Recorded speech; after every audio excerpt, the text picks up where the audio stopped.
Hi, everybody. Welcome back. It's Friday. It's Pie Day. Sorry for that wiggle wobble. I'm just trying to get the best angle here. Yes. Hi, everybody. I've already been chatting with my new friend Lisa in the chat over here about a problem she was having with her dough. We can dive more into that. But be sure you guys pop into the chat. Tell me where you're coming in from on this Friday Pie Day. And also let me know what questions you've got. There's just a few of you in here, so we'll let a chance for some more people to come in. But I'm so excited to be here, and I've got lots of fun stuff to share with you guys today. We've got someone calling in from Belize, Desiree. Thanks for joining us. Someone from New York. I'm not baking a thing, but I love the chat. Oh, I'm so happy that you're here. I feel that. You know what? You can enjoy this little corner of the internet and not necessarily need to be baking every dang day like some of us over here. We've got someone from Overland Park. Howdy, neighbor. We've got North Carolina, and I've got a pie in the oven right now. Brittany, we just became besties, I think. If you got a pie in the oven right now, I'm coming over. Hannah from Ireland. Hi, Hannah. Megan from Norway, where you can't even buy a pie pan. Megan, do I need to send you one? I have some Nordic ancestry. Actually, that's not true. I just have some people in my family whose ancestry is Nordic, but I am not actually fully related to them, but I still consider myself, a little bit from Norway. Hello from Boston. Watching from Chicago. Hi from Dubai. Wow. Hello from Arizona. Hi, Donna. Hi, Karen and Napa. Oh, from Russia. Oh, this is great. Well, thank you guys so much for joining me. Happy Friday. Happy Pie Day. Obviously, around here, we love pie, and it is that pie time of year. But I want to remind you guys, you don't have to only ask me questions about pie. If you've got other questions, please toss them in the chat. Let me know what's going on, what's bothering you this holiday season, what are you worried about, or just what any general baking questions you have. I'd love to help you get to the bottom of it. We've got lots of fun things to talk about today. I was starting off by giving a little mention to my shirt. A reminder, guys, that this shirt with a design from my brother, Jason Needham. Look at this.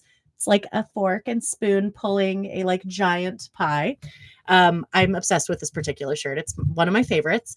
Obviously, I'm biased though, because my brother did make it, and I think it's so cool. But we've got shirts, sweatshirts, tote bag. The tote bag is particularly cool. It has my full pie dough recipe on the back. Oh, it's very sunny in here, but you can see. And it's a big tote bag, guys. It's like a market tote bag. This is one you can really put stuff in this. I had my computer, and I've got a big computer. There is t-shirts, sweatshirts. There's a really cozy soft beanie. And later today, there's going to be something new. And I happen to be wearing it right now. What is that? Yes, it is a bandana. And it is the coolest bandana because we designed it with all baking things. Can you guys see? So there's whisks and spatulas and cherries and rolling pins. It is super, super fun. And the most important thing is people are always asking me how I fold my bandanas. And the way most bandanas have their design, I fold away some of the best parts of the bandana. So we specifically designed it. So sorry, I get confused because I'm in reverse here. We designed it so you can see things like the whisks and the spatula. It's super, super fun. So be sure to check those things out on my website, guys. And if you're kind of on the fence, just a little hot tip. There's going to be a Black Friday sale starting next week. Yes, I'm jumping on the Black Friday bandwagon in the name of happy bakers everywhere. So thanks so much for letting me start out with that little shout out. Let's dive into some questions. Here is a great one right off the bat from Robin. Question from the cookbook. I want to make the apple pie with the caramel.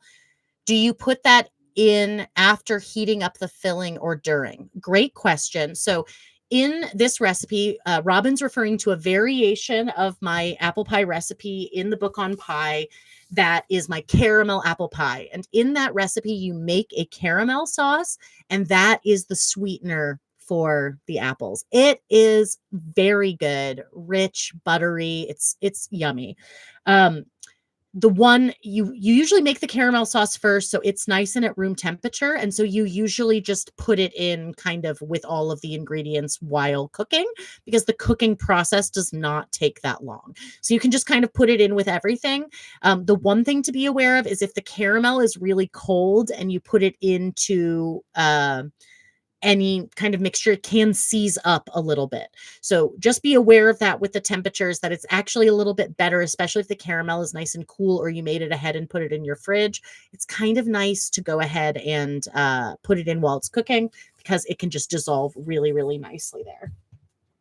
Okay, who else do we got here? We've got someone from British Columbia. Awesome. Yeah, Candy says, we're such a diverse crew. I love it. Yes, guys, I love it. This makes me so happy. Honestly, this time of year always gets so crazy. But I'm going to tell you guys right now, even when it gets crazy, I really love it. I love that everyone is so interested in pie. I wish everyone was this interested in pie all year round. But you know what? I will take it where I can get it. And I'm just so excited. I love this group of people. I thank you for coming. Thanks for joining. And a reminder, if you haven't already, I'm guessing a lot of you here are already subscribed to the channel, but truly my holiday wish this year is to grow my following a little bit. So if you can share the videos, if you like them, share them with a friend, tell someone about me. It makes a big, big difference in my world. Cindy in Michigan. Hi, Cindy. Thanks for joining us. Is there any way to make a lattice top ahead of time? I love this question, Catherine. Great, great question. So a few of my fellow pie friends, pie people, they do a technique where they weave their lattice on a piece of parchment paper. And if you choose to do that, then you can use the parchment paper to help you slide that entire top crust onto the surface of your pie.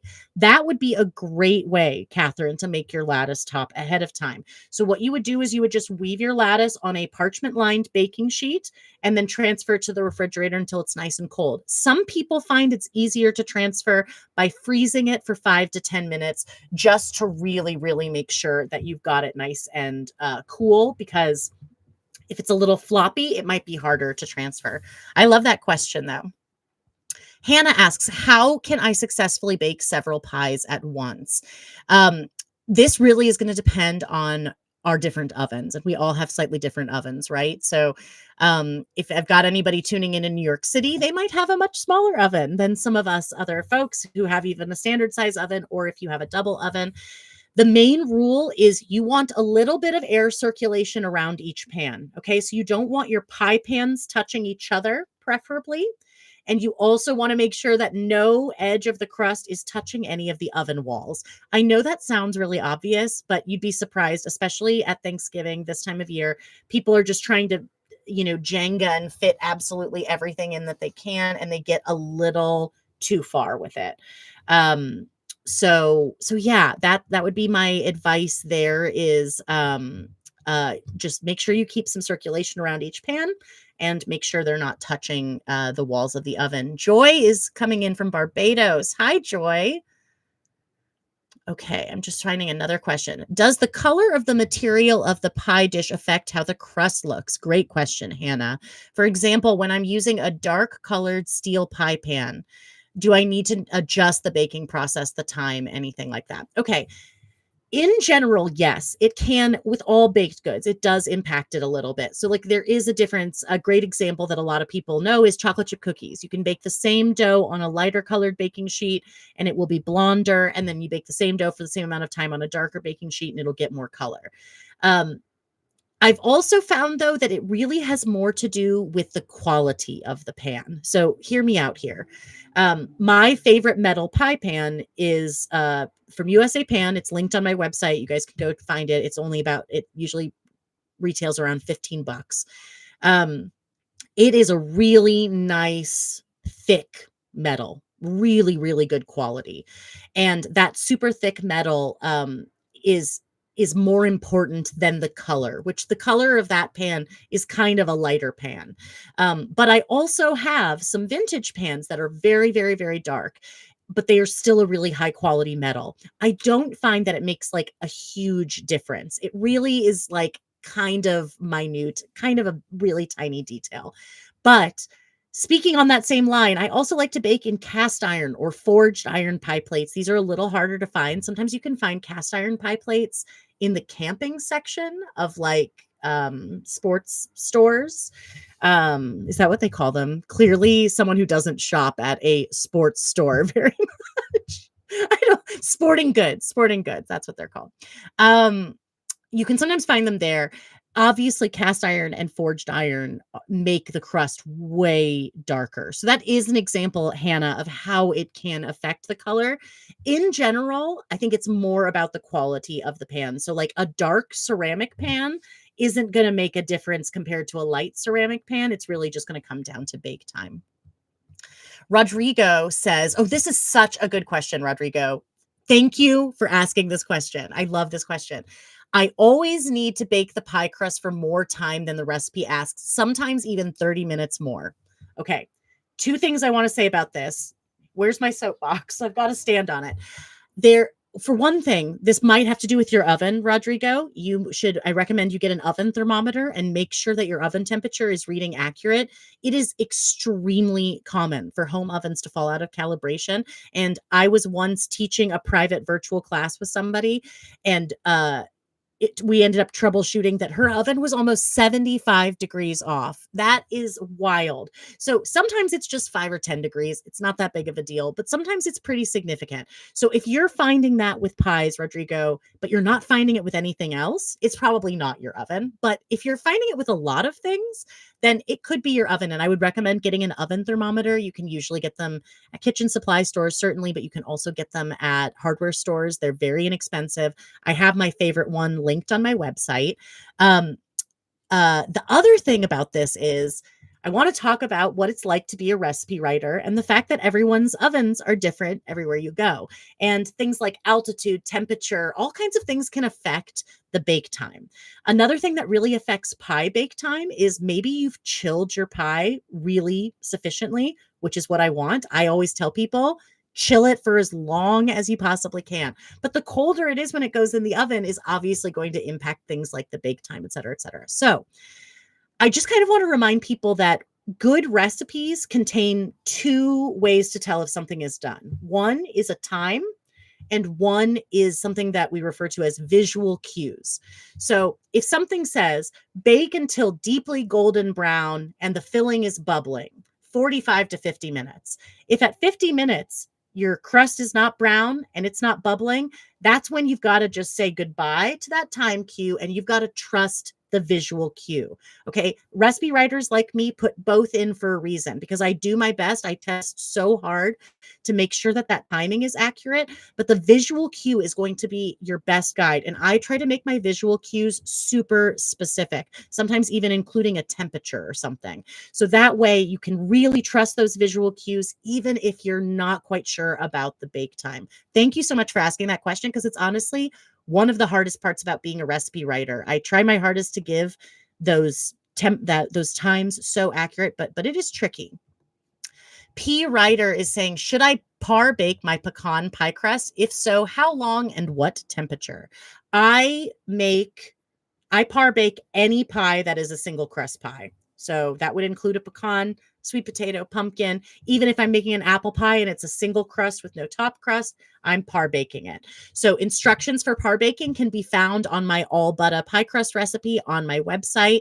My friend and colleague Gabriella is in the comments leaving some comments. She's making them as me. So she'll leave the link here in a minute so that you can find that recipe. But that recipe has all the details and the timing and the temperature of par baking.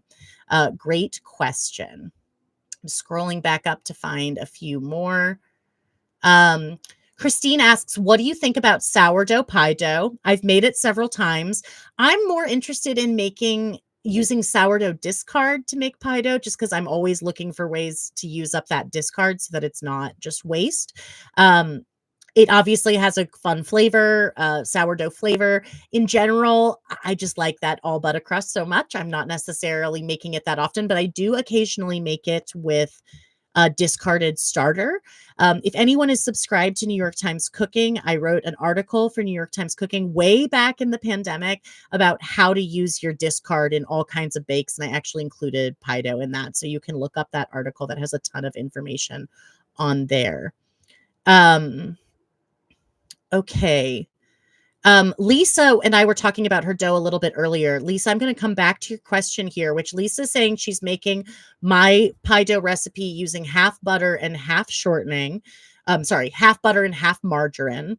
Um, I would actually advise you against using margarine because margarine does not behave the same way that other fats do in the oven.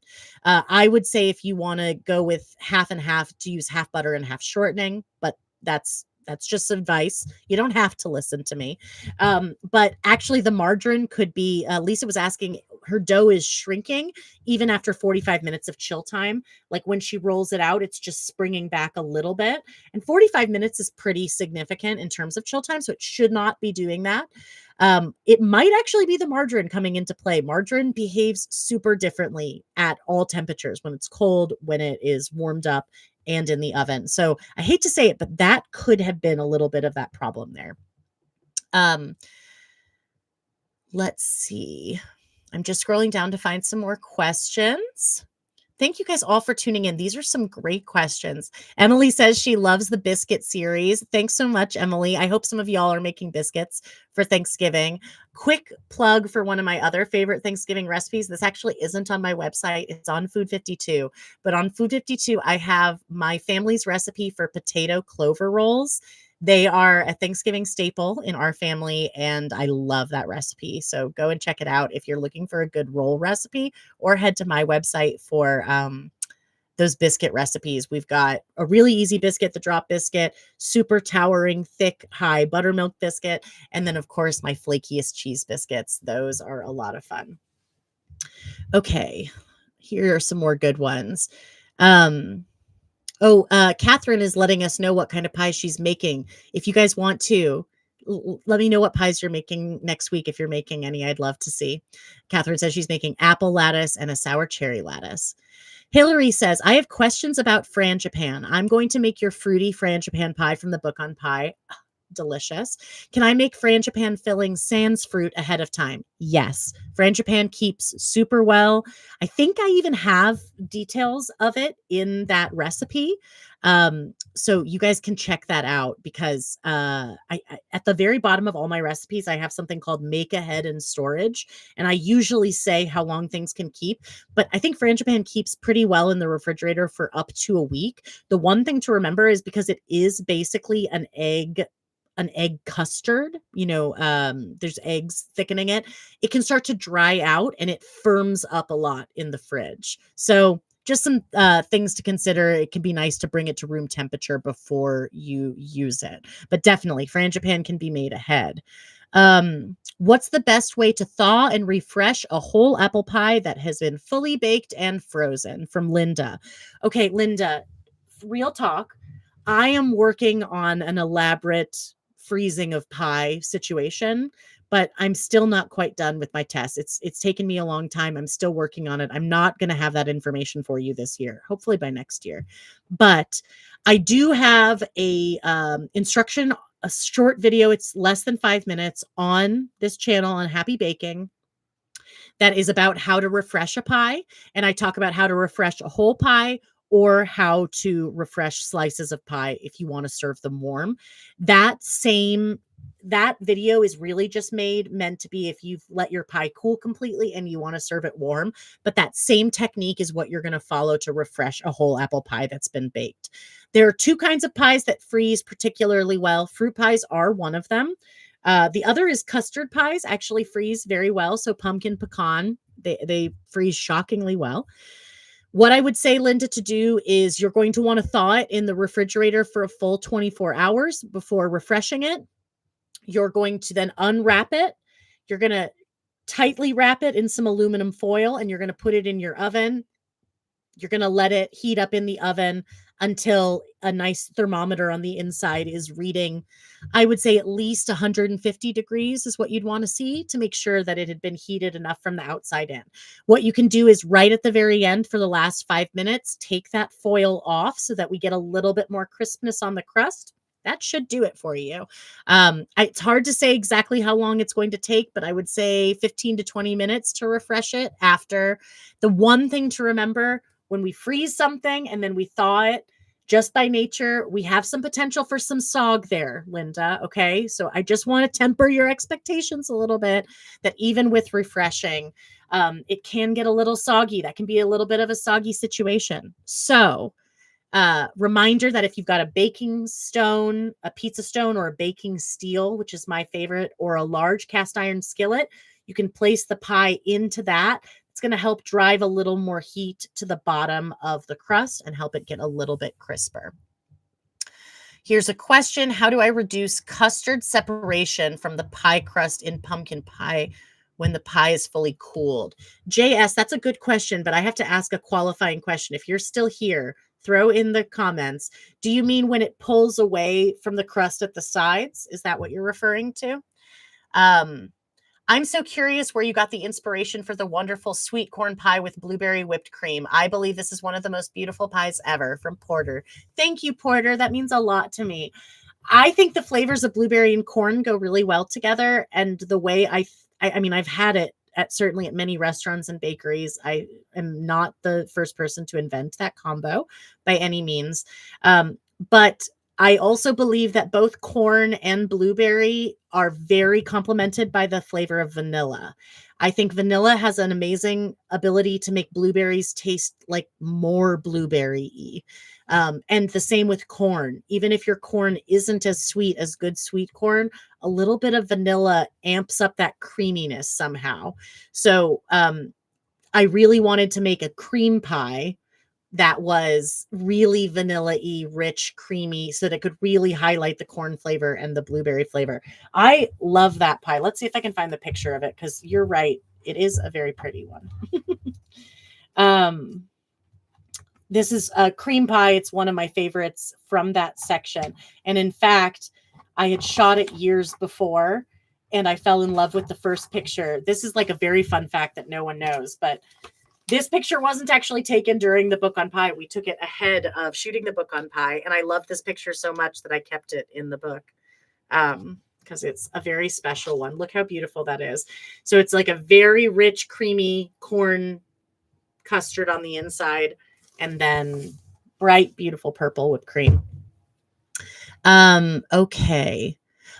Someone said I'm going to use a graham cracker crust for a pumpkin pie. I think that's a great choice. One thing I remind people this time of year when you're making a lot of pies, like mix up the crusts a little bit, because it can make it a lot easier for you if they're not all pastry crusts. So I'm making a key lime pie for my family as one of the pies that I'm making. Just everybody loves it. The kids especially love it. And I am going to do a crumb crust for that one. And I'm actually going to specifically use gluten-free cookies for the crumbs.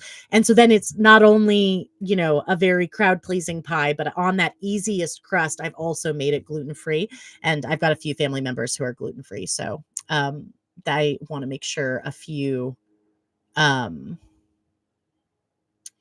folks always have their gluten-free choices. Okay, I'm just looking for some more questions. Daniel says he's planning on making a Dutch apple pie for Thanksgiving using my recipe. He started reducing the apple cider last night, and it smelled amazing. If you guys haven't heard about boiled cider, it's like, even if you aren't going to make it for your pie, just make boiled cider and put it on your pancakes. Make boiled cider and add a little bit to your tea. Oh my gosh, it's so, so good. Hello from Montreal, says Gabe. Holiday baking conundrum. We just moved into a fixer-upper and don't yet have a functional oven. Any ideas for ovenless festive baking? Thanks so much. Well, Gabe, you are in luck, because my family's favorite holiday cookie is a no-bake cookie. They're called haystacks, And my recipe for them is available on Food 52's website. It's very easy. It's like 3 ingredients, and it's melted chocolate and melted butterscotch chips and something crispy like coconut or nuts, or my mom uses crispy chow mein noodles. And then you drop them onto wax paper and you can decorate them with sprinkles or whatever. They're still really festive. And when my mom used to take them to bake sales, they always were the first thing to sell out. So like, even though it's a no bake cookie, it has something. It's chocolatey, it's creamy, it's crunchy. We love it. I'm scrolling down really quick to see if, okay, yes. So JS said, yes, that is what I'm talking about with the pumpkin custard pulling away from the sides. Okay, so what's happening when that pumpkin custard pulls away from the sides is the pie is overbaked. Okay, and so it's always a little bit hard to say that because you probably thought you baked it perfectly and then it started to pull away and separate. One thing, par baking your crust will help reduce that problem because it's easier to bake the filling accurately because you're not trying to bake both the crust and the filling. The other thing to remember with custard pies, so pumpkin, pecan, sweet potato, any of those baked custard pies, remember to allow for some carryover cooking. So if it looks almost done, just almost perfectly set, remember that it's going to take it a long time to cool down. And in that additional time, it could still set. Okay. So not could still, it will still set. So you want to take it out a little bit faster or a little bit sooner than you think you need it, for sure. Also, you want to reduce extreme temperature changes. Okay. So, one of the most common things that I see at this time of year is people pull it out of the oven and they're trying to cool it down as quickly as possible. So, they I don't know, maybe put it in a windowsill, maybe they put it in the garage, maybe, whatever you're doing. Going from really hot to really cold can cause condensation to form, and that can be one of the things that can start that separation. Okay. So those are a few different things for you to consider about with that. Don't let it cool really gradually. Take it out of the oven a little. Let me reverse the order there. Take it out of the oven a little bit before you think you need it and use a par baked crust, and then cool it really gradually. Okay. These are all really, really great questions. Can Parker House roll dough be frozen from Laura or Laura? That recipe is in Savory Baking. My Parker House roll recipe, great recipe. In general, bread does freeze well, but yeast is tricky to freeze. Okay. And what I want to be clear about is it's not impossible. It definitely can be done. I would recommend freezing them. Sorry, I'm trying to find the best angle to show this to you. There it is. There's the Parker House rolls. Look how fluffy, look how golden. We love to see it.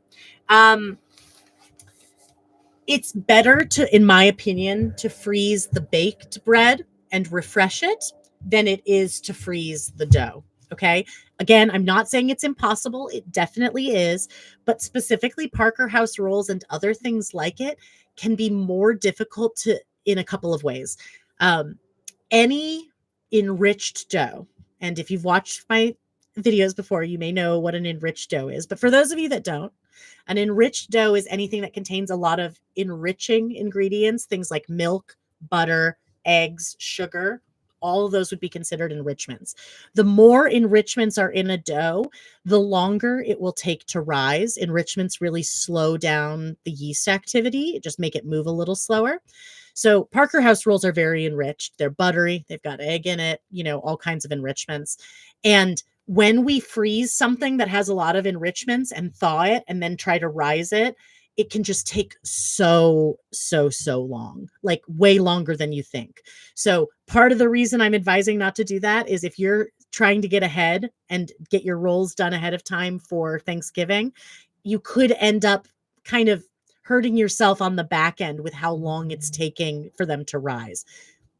So if you really want to get ahead of the game, I would bake the rolls completely and freeze them that way. Okay. That would be my advice there. But that is a really, really good question.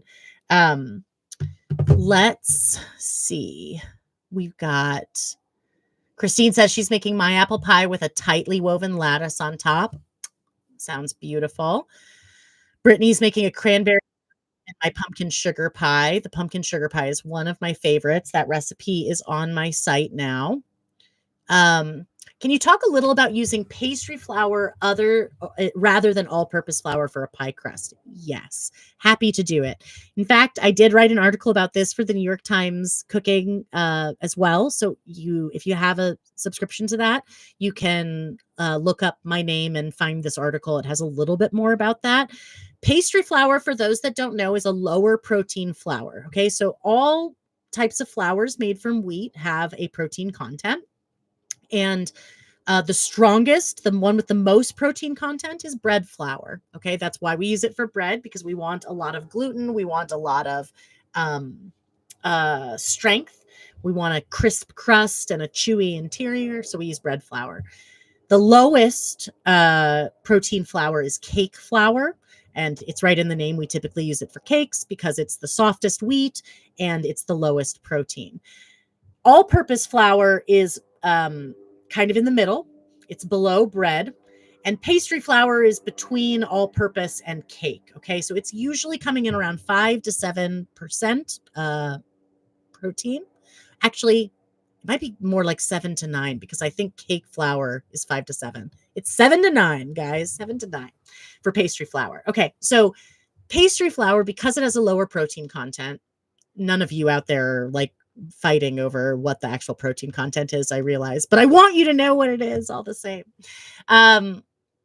Using a lower protein flour will make for a naturally more tender crust. It is great to make pie dough and other pastry doughs with pastry flour. It's one of the best uses for them. It's why it's called pastry flour, because it's typically used to make pastry doughs.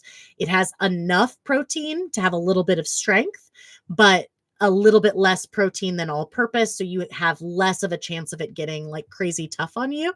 And a fun fact, my favorite way to make whole wheat pie dough is to use whole wheat pastry flour. Let's talk about protein again. I know that's what you guys wanted. You were like, I didn't get enough percentages. Throw some more my way. Whole wheat flours have even higher protein content because the whole, the bran and the germ are being ground up. So there's more protein there. So a whole wheat pastry flour has more protein than a pastry flour, but still less protein than all purpose. So it really behaves very similarly to all purpose. And you can make a 100% whole wheat crust if you use whole wheat pastry flour. If you use regular whole wheat flour, you usually need to combine it with a little bit of all purpose to make sure that it's not too dense. Okay. I was wondering if you were considering doing a series on cheesecakes and different types of cheesecake. That's a great suggestion. It scrolled away at the last minute, but I thought that was Caroline with that suggestion. I love that suggestion. Gabriella, if you're out there, add it to the list. We're already talking about what we're going to do for you guys in 2025. So don't hesitate. Leave comments on videos about what you want to see. Leave a comment in the chat. I'm definitely I'm here for all of your ideas of the stuff you guys want to see. I love making videos for you no matter what, but if it's one that you want to see, it makes me even happier. I'd love an episode on hand pies, muffins, and smaller diameter pie pans. Oh, muffin pies and smaller diameter pie pans. Great suggestion. Sunset Sloth, also great username. Really enjoy that. I do love to make pies in muffin tins. Actually, I just tested a recipe for that the other day. So that is a really fun idea for an episode. Like mini pies. We'll do a mini pie episode. I think that's fun. On a double crust pie, I just read a recipe. This is from Crystal. I just read a recipe where you par bake the bottom crust as is typical of single crust pies. Then you add the top crust raw to this par baked filled and bottom crust. How? It is very unusual and uncommon to par bake a double crust pie, but it is possible. I wrote a very detailed article about this on Food 52. So you can go to Food 52 or search par bake double crust pie. It should come right up on Google for you. It's somewhat a limiting technique. It's not really necessary. Pretty much the only time I've ever done it is for super gigantic pies. Years and years ago, I made a 3-tiered pie for Thanksgiving where the bottom was turkey pot pie, the middle was creamed greens, and the top was cranberry sauce, all in pie crust. And in order to make these huge, they were 4 inches deep, I had to par bake the bottom crust. It's very limiting because you can only crimp it one way, in my opinion, which is with like a fork. You basically have to crimp the top crust with a fork to the cooled bottom par baked crust. My article is very detailed. It has step-by-step photographs, all kinds of things. You can check it out. In general, my opinion is that double crust pies don't really require par baking. The reason they don't is because they take longer to bake. So you have more time for the bottom crust to get fully baked. You just don't have that with single crust pies. Should you chill a custard pie before baking when the filling is already in the crust? Says Hillary. No, typically you want to chill your crust really nice and then mix up your filling and add your filling to the cold crust and go right into the oven. Good question. Porter says, I'm testing pies this weekend before Thanksgiving. What are a few pies from your book that you'd recommend this year? I'm looking for some fun ones. Okay. I'm going to recommend a few that are from my book that are also on my website, just in case any of you don't have my book. But if you don't have my book, guys, it's called The Book on Pie. It is the book on pie. You should really check it out. My black bottom pecan pie. Chocolate and pecans are so delicious together. It's a little different than the classic pecan pie, and there's no corn syrup in my recipe. I use a little bit of maple syrup. And so it has like mapley, caramelly pecan flavor, and it has a little bit of chocolate. That one is so good. My pumpkin sugar pie, which I already called out in this live, that one is so creamy, so delicious. I don't even like pumpkin pie. I love that pie. I'm like super, super into that pie. Another one that is available online that's actually not in my book is my roasted butternut squash pie. I like it so much more than a classic pumpkin pie. It's just not as like baby foody. It's like a little creamier. And that roasted butternut squash pie with honey nut squash, which are already sweeter and a little richer and butterier. Oh my gosh, that one is so good. That one is available on hold on. I'm going to throw that one into the comments because it's sort of a tricky location. But I did that one for Field Company, which is one of my favorite cast iron brands. I'm throwing it in the chat right now. It's a whole article about how to bake in a cast iron skillet, and the recipes are at the bottom, including that butternut squash, creamy butternut squash pie recipe. Donna asks, does par baking make the crust less soggy? Yes, Donna, it does. It makes it so crisp and golden. I don't know why I sang the whole thing, but yes, Donna. Yes. We don't want sogginess. This is why we par and blind bake. I love it. Thank you for asking that question. Your butter pie crust and apple pie is the best. Oh, thank you, JCH. Gave it a mwah. And then JCH also says, I'm making your pumpkin pie with the shortbread crust for Thanksgiving. That's a great one. That's a great example of an easier crust. My press-in cookie crust. It is really, really easy. And that's actually worth calling out for those of you who are looking to make more creative pies. And in fact, I should keep mentioning because I only really said the pumpkin sugar pie and the chocolate pecan. And there are so many other good ones in here. But the press-in cookie crust has some really fun flavor variations. Hold on. I'm just pulling it up. Brown butter press-in crust for like that little nutty flavor. There's a nut butter press-in crust. So for that one, you could use like peanut butter or almond butter to make your crust like a little nutty cookie. I make a chocolate chip press-in crust sometimes, especially for cream pies. And I just use mini chocolate chips or I cut the chocolate really, really fine. I also have an oatmeal press-in cookie crust. That one is so good with fall flavors like apple, pumpkin, pecan, and there's a coconut press-in cookie crust. So anyway, there's some really fun ones in there. Don't forget, in all of my books, guys, this is actually like a general hot tip. The variations of my recipes, I test these all so thoroughly. And the reason that there are so many variations in my book is because I want to fill the full page. Okay. So this recipe only ran to here. And in a lot of cookbooks, they'll just leave this side blank, then the other column here. They'll just leave that blank. And I can't do that to you. I feel this is very valuable real estate. So I try really hard to fill like every spot in the page that I possibly can. And that's why there are so many variations. Johnny is asking, I've always had this question, but how can you reduce citrus juice without cooking it? Unfortunately, there's really not a great way to reduce it without applying some kind of heat. But in general, the purest way to reduce something, this tip comes from friend, colleague, mentor, Rose Levy Berenbaum, reduce it in the microwave. Reducing it in the microwave, it happens really efficiently and it's not applying direct heat. So it really preserves intensity of flavor. That would be, just make sure you're using a microwave safe container and reduce it. How to know when pumpkin pie is cooked perfectly, asks Roxanne. I feel like I always have to bake it for longer and I never know when it's done. Obviously, this is going to depend a little bit on your recipe. And again, be looking for those visual cues in the recipes, especially old recipes or recipes that are on like the back of the can of pumpkin. They only have a little bit of space to work with, right? So they don't always give you visual cues. They just say, bake it for 20 to 25 minutes, or something like that.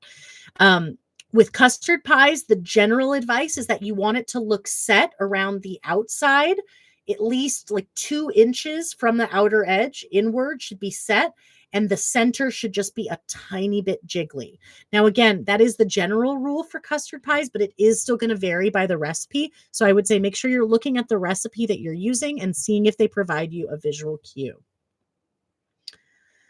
Your easy drop biscuit recipe and video just saved my life and dinner earlier this week, said Jilly Bean. Oh, it makes me so happy. Probably one of the recipes I've made more than any others. I truly make that one all the time.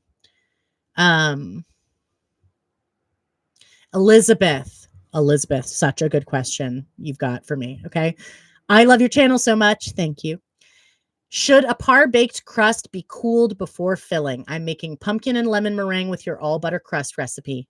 Yes, always. With par and blind baking, cool the crust completely before filling it. If the crust is hot and we're pouring a custard into it, we could start to scramble the eggs and all kinds of things in general, you just always want to be combining things as close to temperatures as possible. Okay. So yeah, you want to cool it completely. Rodrigo says, for thickener, do you think flour can work instead of cornstarch? Because sometimes I don't like the texture like gelatin that cornstarch gives. Totally understand, Rodrigo. You're not alone in that. I think a lot of people actually have a true aversion to cornstarch. I will also point out, excuse me, a lot of times when people use cornstarch, they are not cooking it properly. So if cornstarch is used properly, you should not be able to taste it at all. But if it's the texture that you don't like from it, I fully understand. You're definitely not alone. You'll actually notice my apple pie recipes use flour as a thickener. So yes, you definitely can. Other starches that other pie bakers really love, tapioca is a great one. Arrowroot is actually another really good one. Both of these work pretty well as thickeners. The quantities do change a little bit. So just do a little bit of research. Don't necessarily just be subbing one for one, but I definitely use flour as a thickener. I use it as a thickener in my apple pie specifically because I like cornstarch makes things have like a clear jelly-like coating, and flour gives it more of like that creamy, like sauce-like coating instead of like jelly. So I use flour on apple pie specifically. Candy said, I need some easy pie ideas because I just got out of the hospital. Any idea? And also, what are the best apples for apple pie? My favorite apples for apple pie are Honey Crisp or Cosmic Crisp. Cosmic Crisp is a Honey Crisp. I mentioned Honey Crisp first because in my cookbooks, I had never tried the Cosmic Crisp yet. It's a newer variety of apple. And my book is already several years old.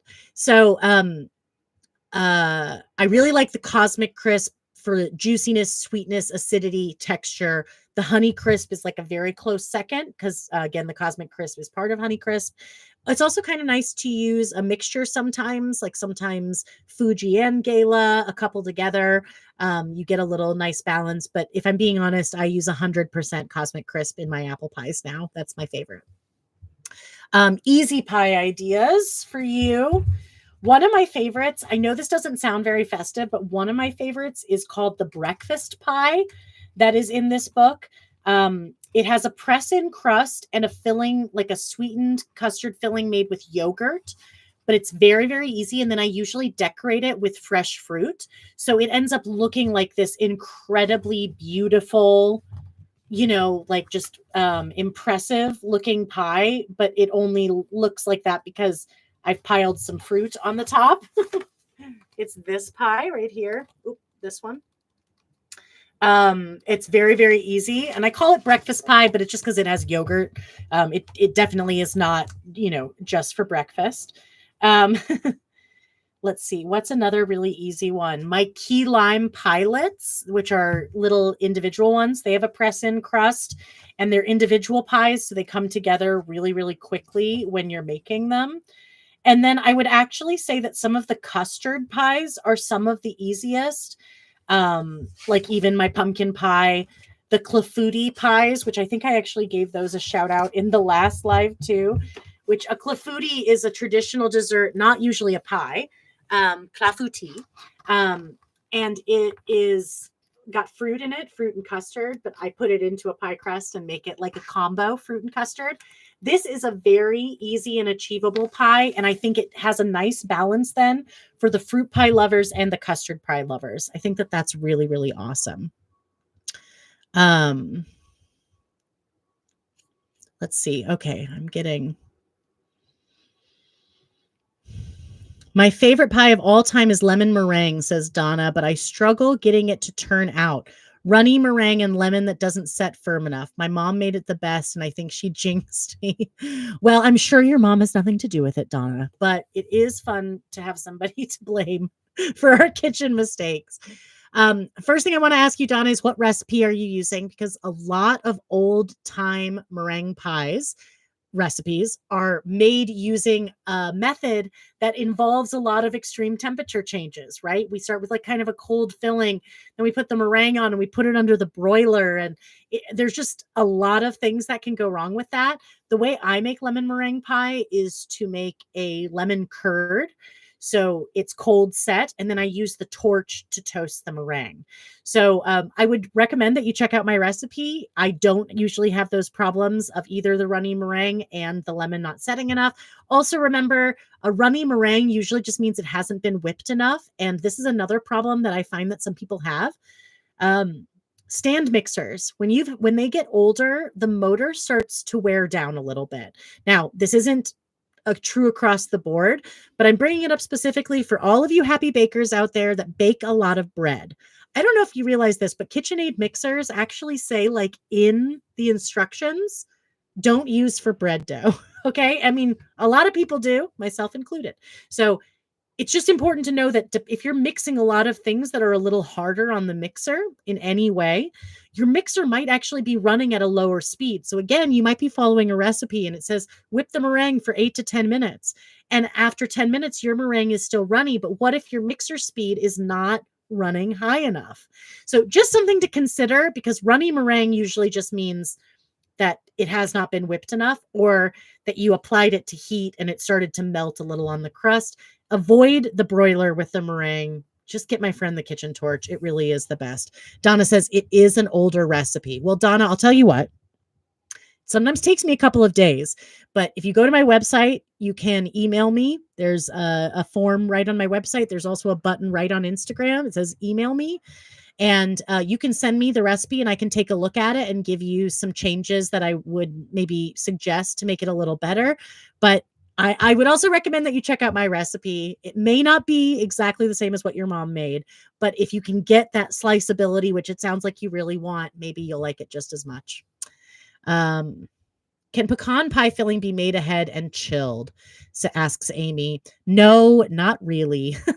So luckily, pecan pie filling is very easy. Usually the pecans go into the crust. you whisk up the custard and pour it in.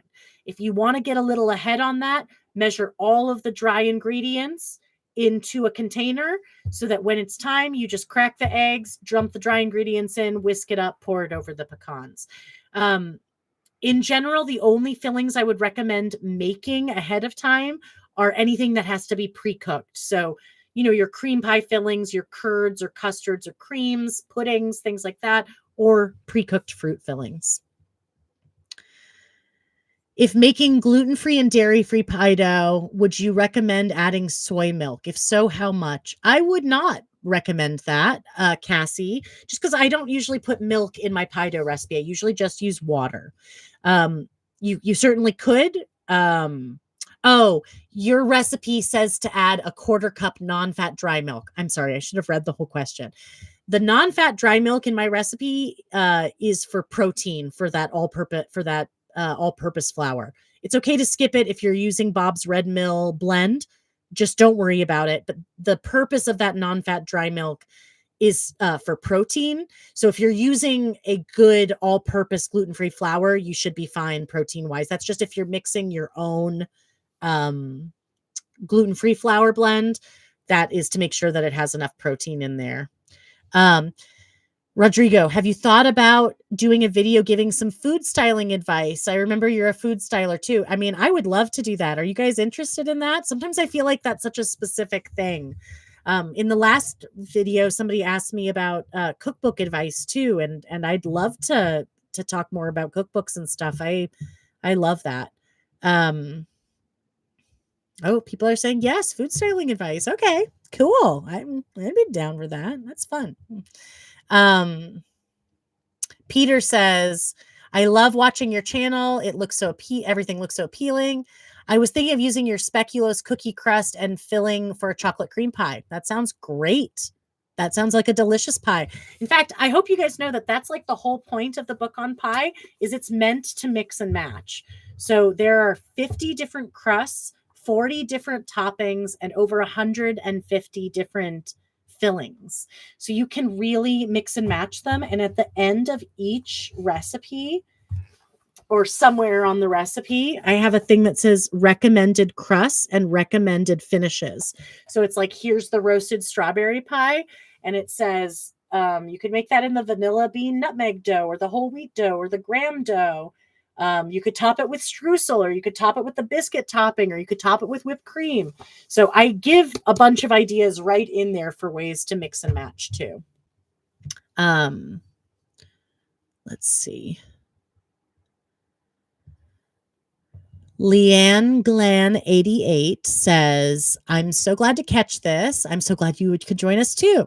Quick question. I made the cookie crust from the book on pie and would like to do so again, but had trouble getting it to release cleanly for a slice. Okay, good question. Depending on the type of pie pan that you're using, I would recommend lightly greasing the pie pan. Normally, we don't grease pie pans when we're making pastry crusts because pastry crusts are higher in fat and they kind of like grease themselves a little bit. Like they don't literally grease themselves. The grease shouldn't come out, but it usually isn't an issue. They don't stick. But with that cookie crust, any of those press-in crusts, especially a little bit of nonstick coating is ideal. If you use nonstick coating already, I would recommend spraying it a little bit more. A reminder also that some pie pans are more prone to sticking, and a few things to watch out for. Ceramic pans that have any kind of texture on the inside, an imprint, or maybe the ceramic is coarse and has some visible granules, or the glaze has texture. All of those things can be more prone for the pie crust to stick. Okay. The other thing to look out for is when we use metal pans. One of the reasons I'm so big on the sturdy pie challenge is because I want people to remove their pies from the pan to cut them, because it's so much easier to cut them. And not everybody does. Instead, they cut them right in the pan. And if you're using metal pans, you could be scratching your pan. So if your pan has any visible scratches, it's going to be prone to sticking on that as well. So just some things to consider.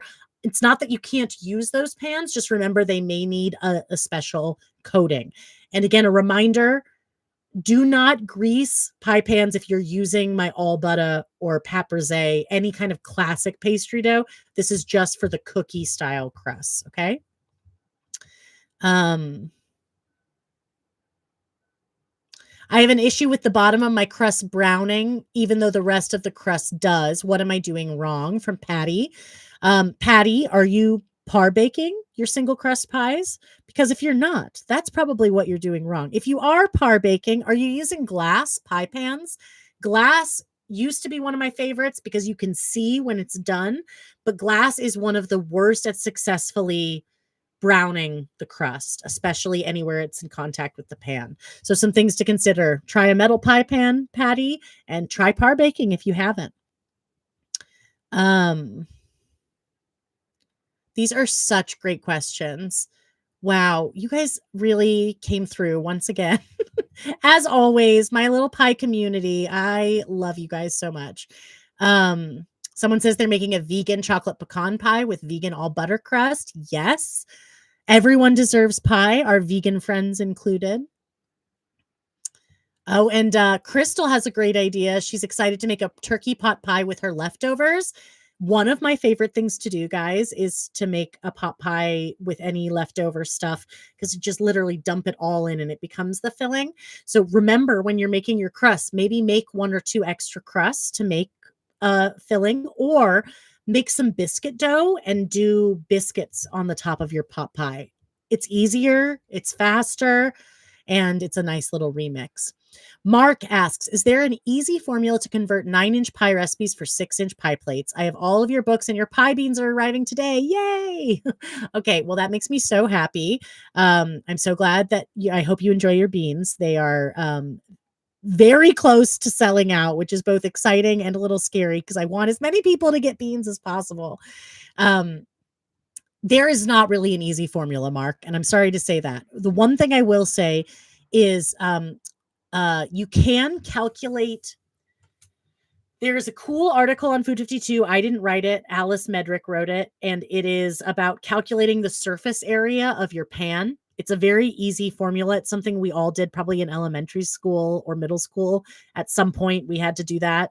And if you calculate the surface area, sometimes it can be helpful. You can calculate the surface area for a 6-inch pan and for a 9-inch pan. And sometimes that allows you to see like, okay, yeah, I could make 2 6-inch pies with this amount of filling. But there really isn't a standard. A lot of people have been asking me for pie recipes for smaller pie pans. So it is something I'm working on, just so you know. Hopefully, maybe by next summer, I'll have a few of those recipes for you. I think my main advice would just be try the surface area calculation, especially if you're a math person, and otherwise just practice winging it, especially if you make certain pies very often. It'll only take a couple of times to get the hang of it, and you could always make a couple extra as hand pies if you had a little extra filling, something like that. So some things to consider. Okay, wow, you guys are still coming in with Day Station says, I want to make apple hand pies and I was going to use puff pastry, but I'm not sure if it will be too boring. Nothing made with puff pastry is boring, my friend Day Station. It is buttery and crisp and oh so flaky. I guess if you want to take it up a notch, what I would say is maybe add a glaze or drizzle of icing. Or you could try my whipped cream sauce, which is, you don't even need the recipe. The recipe is in the book on pie, but you don't even need it. It's just under whipped cream. So you could serve the apple hand pies with like dunking. I mean, that'd be really fun. So, oh, this is so great. Elizabeth says, I have your cinnamon rolls in the fridge right now, ready to go for tomorrow morning. Oh, and you're in France. I want to come to your house tomorrow and eat cinnamon rolls. If I leave now, maybe I could make it. Do you always need to use pie weights when par baking or blind baking? A great question from P. Writer. It depends on the type of crust. So you'll notice in the book on pie, some of them don't call for it. And it's, again, pastry crusts, anything flaky typically needs it. Anything that's denser, like a cookie crust, typically doesn't. And like a great example of this is, think about when you're making any kind of crumb crust, like for a cheesecake or key lime pie, you're making a graham cracker crust. We don't put weights on that, right? Because there's nothing to expand. There's nothing to go up. So the same is true of the cookie crust. The cookie crust has a texture like a cookie, but it doesn't have any leavener in it, like baking soda or baking powder that would normally make the cookie puff up. So because it doesn't have that, we don't have to worry about weighing it down. JCH says, I was able to serve your apple pie in one piece. No sogginess or any filling oozed out. Yes. Makes me so happy. Oh, and Patty said she was using glass. So yeah, I hate to say it, Patty, because I don't want to say you can't use glass. You absolutely can. But luckily, my absolute favorite pie pan is only about $15. So like, I would just recommend getting one of those. It's worth trying out. Okay. Laura also says down here in the bottom, Erin's recipes divided in half worked perfectly for my handmade ceramic half size pan. Okay, that's great. And if you're talking about a half size pan, you're literally talking about like half a pie. First of all, I've seen those. Those are so cool. I want one of those.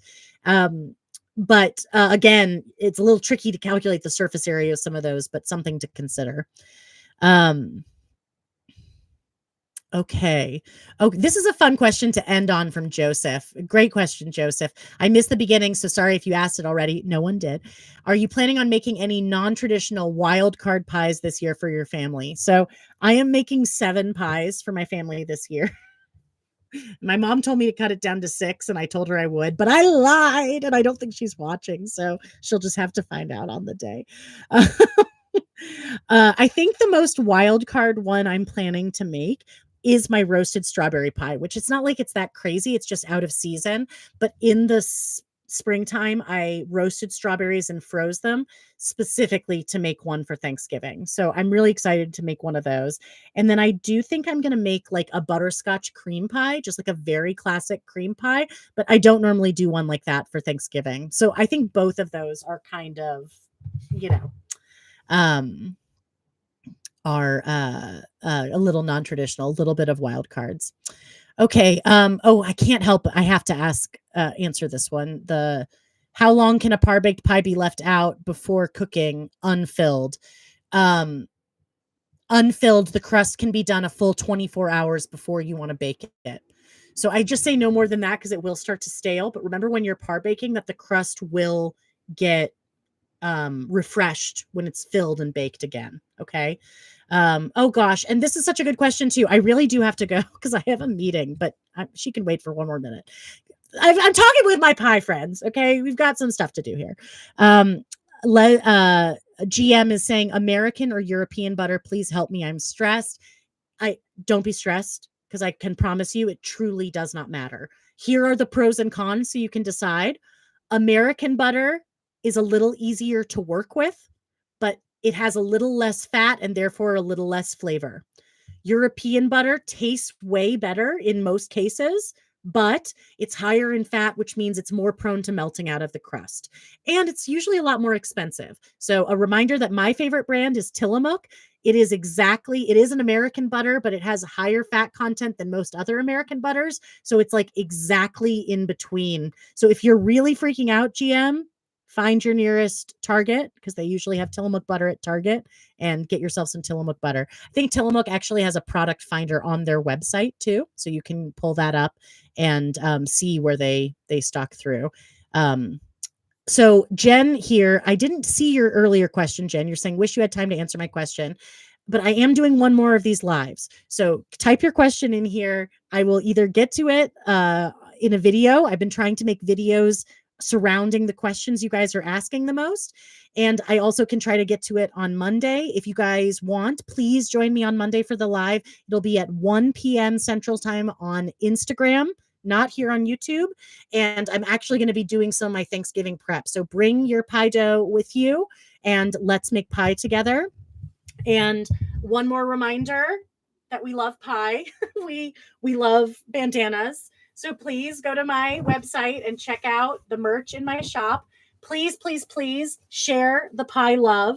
Share these videos, like and subscribe. I know you guys get tired of hearing it, but you don't understand how much it actually helps me right now. Like subscribing is everything to me right now. So All I ask in exchange for all of this pie advice is, send a video to a friend, leave a comment, give a thumbs up. All of these things help people like me so much. GM says you need to turn on donations on this channel. That is a great idea. I could use a little help bringing you guys more videos. So that's something I'm going to consider in the future.